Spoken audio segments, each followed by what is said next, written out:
We have some massive drama going on with Analog, Asimov's, and the magazine of fantasy and science fiction. They're completely under attack by the science fiction establishment because they've got some new contracts from a new ownership group out there, and people are canceling them in real time on Blue Sky. It's been a wild last few weeks talking about this, and let's get into this news and see what the hoopaloo's all about.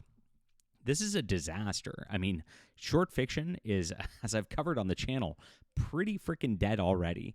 If this is going to be a problem for these three magazines and they're going to be shoving them under the wayside, there's no coming back. There's really not enough paying short fiction magazines out there to support like all of this author group. It already doesn't exist. None of these people actually make livings off this stuff as it is. I saw some interesting stats again earlier today.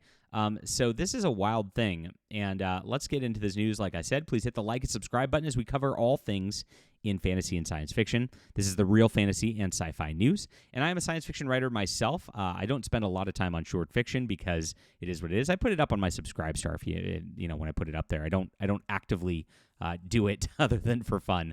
You guys can sign up there if you want to check that out and support me. I like that.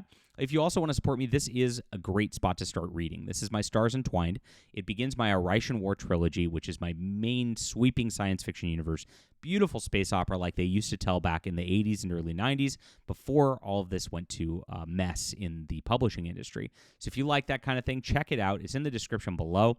I think you'll love this if you like Lois McMaster-Bujold or Elizabeth Moon or John Scalzi's Old Man War. This is really the stuff that's up there for you.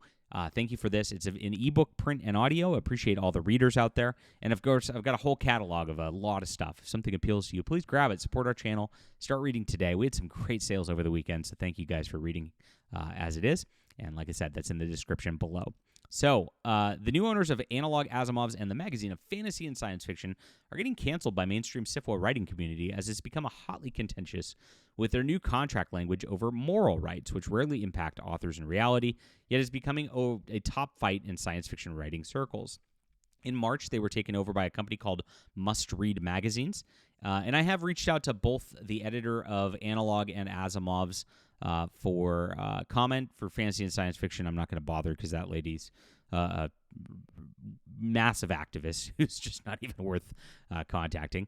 But these two, maybe one of them will respond to me. Who knows? I've let them know I'm one of the only people who covers this stuff.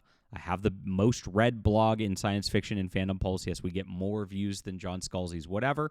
And so this is the spot you should be promoting, right? I've also asked them for interviews, so we'll see what happens.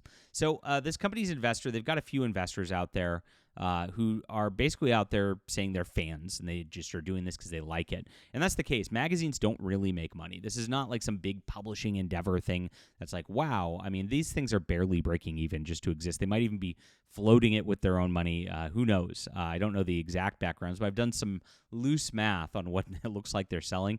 And there's no way that these magazines are making a lot of money. So they're paying out authors like 8-10 cents a word, whatever it is, for their fiction. And the authors are not making a ton of money either. We're aware of that. But on the flip side, it's just a complete disaster in short fiction. That's where all of this has gone at this juncture. And so a couple weeks ago, I covered that the Sci-Fi blog posted a rant on moral rights because of Analog and Asimov's standard contracts that are out there right now. And they give a whole deal then. Now, moral rights sound very big and all that, but in layman's terms, it's like we're allowed to reprint things without, contacting you, basically. It's very loose things. And this is pretty normal in today's world because it's like we're allowed to make some minor changes in editorial without contacting you on your story. Because you're doing audiobooks and maybe something sounds weird in audio, maybe they'll change a couple words here and there. And if they're doing like a reprint of some the best of the year or whatever, they don't want to have to contact the author, and that's what those are about. So it protects them. And we're going to get into this in just a bit, but Sci-Fi threw a fit on their blog. Authors started throwing a fit on Blue Sky. They started all talking about how Analog and Asimov's needs to be canceled. I mean, it gets crazy real fast, but this is what happens in this industry all the time.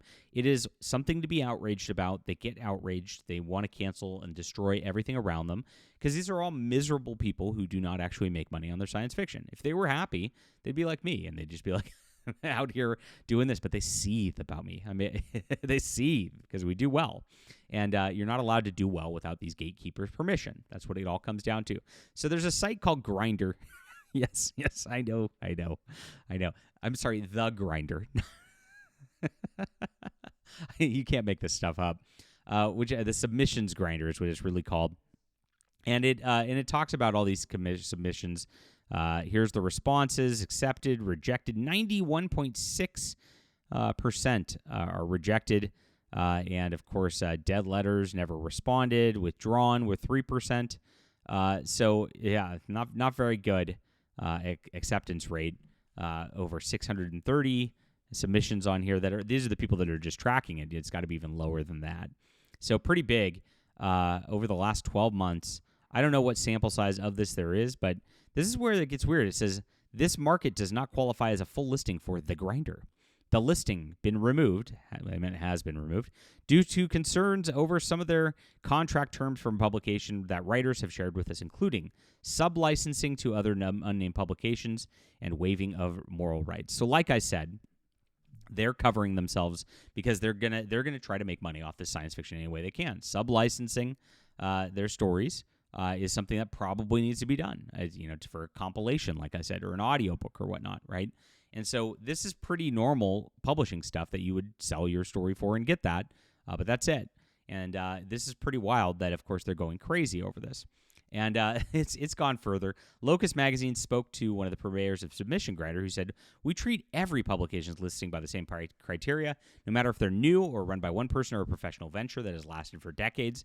There were already precedents for delisting based on criteria based on these, which meant to support writers, especially new writers who may not be familiar with detailed contract terms, by not linking publications that have contract terms that we are concerned are vulnerable to leaving the writer or writer's work to be exploited. In the case of waiving of moral rights, we are concerned that this clause would allow the author's name to be removed from the work and would allow the work to be modified without the author's consent or knowledge." And that's, like I said, it's a big minor thing. In the case of the sub-licensing to other publications without explicit consent, we are concerned the writer's work could appear in a publication that they would object to their work appearing to without the chance to decline the opportunity. So this is all about, okay, so if I decided to sub-license Best of Analog or whatever, they'd be mad because I published it and they want to cancel somebody like me. And so that's what they're really upset about. This is absurd. Where it is. So they responded. The Must Read magazine people responded to these folk. I've not been able to get a response yet. I am just checking my email right now, but nothing so much.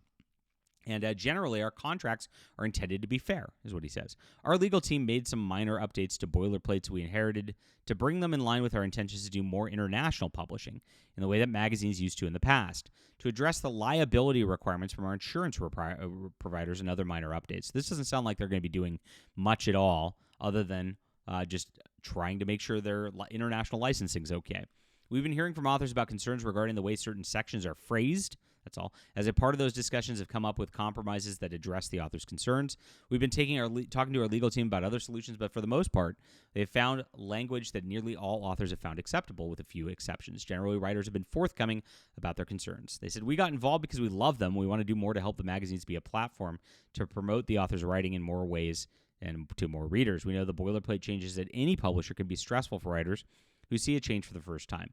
We want writers to thrive and find new readers, etc." So they just like the magazines. Like I said, they're not making a ton of money off this. This is ridiculous. Now, Christine Catherine Rush commented about this and also talked on her Patreon. She made a big, long blog about it and has made a couple posts on Patreon. I didn't go for the paywall subscription on that to find out what it is and how far she's going with it, but she's pretty mad about it. Maybe I'll do it later and do another article on it. We'll see. If you guys want that, let me know in the description below. I can delve into that. Now, she's written for Star Trek. That's why I pay attention to her at all. And she says, "Long story short, I contacted the new owners, insisted on negotiation before the story hit print. Wowza, did we hit snags.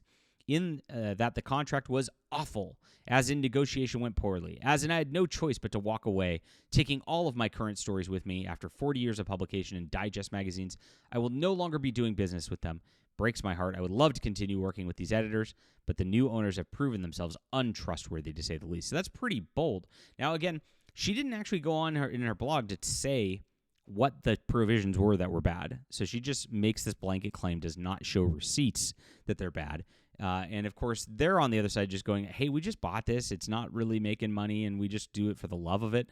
It's like, what are you doing? But hey, again, like from the implications standpoint of this, there's not a lot of short fiction paying markets. People are not making enough money to have a living off these short fiction markets anyway, and so it's a big, big problem for those like kind of like low level authors who are just like kind of getting their foot in the door and learning how to write and stuff. I mean, that's what all you're getting at these magazines at this point anyway, other than a few people like this who have been submitting for decades who just do it out of habit.